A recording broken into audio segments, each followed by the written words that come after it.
quick kwentuhan muna tayo about yung advantage in terms of health coverage dito sa Australia.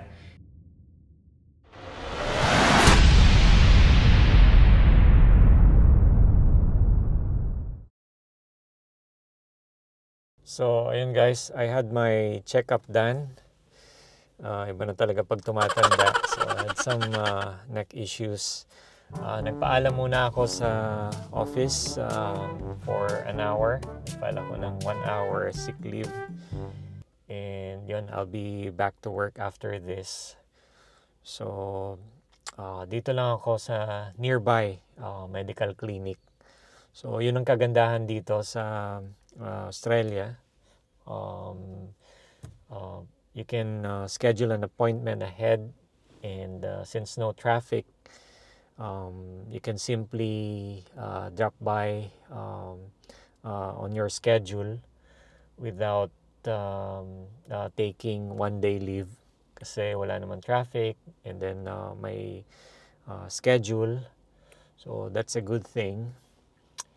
And then ayun, back to work after this.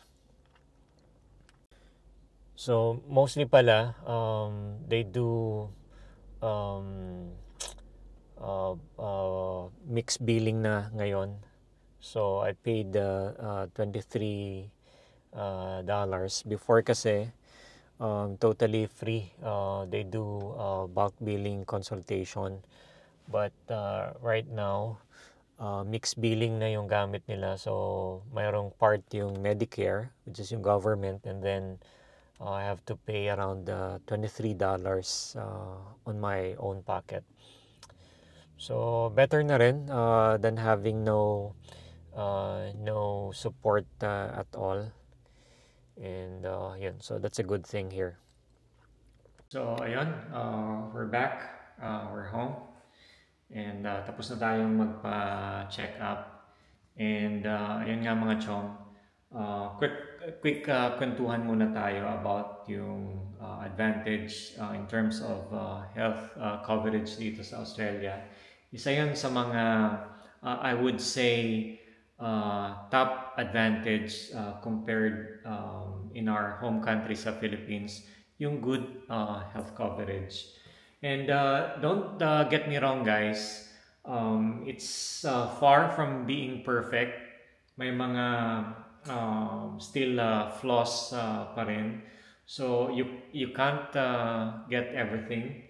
For example, although yung Medicare is free, but if you just have the basic Medicare coverage, wala kayong health insurance dito sa Australia, you still have to go to the line of let's say if you have some let's say operations. So especially kung minor operations, you still have to go through the process of lining up para ma-schedule kayo, and kung minor operations, so basically you have to wait. So it's far from being perfect, unlike let's say kung nasa Philippines kayo, pero let's say you have private insurance, or you have the means sa mga exclusive hospitals, sa mga private hospitals na well known sa Manila. So right then and there, you can have good hospital service, but at a certain cost. But what if kung wala kayong means sa mga private hospital sa Manila? So doon napupunta yung magandang advantage dito sa Australia.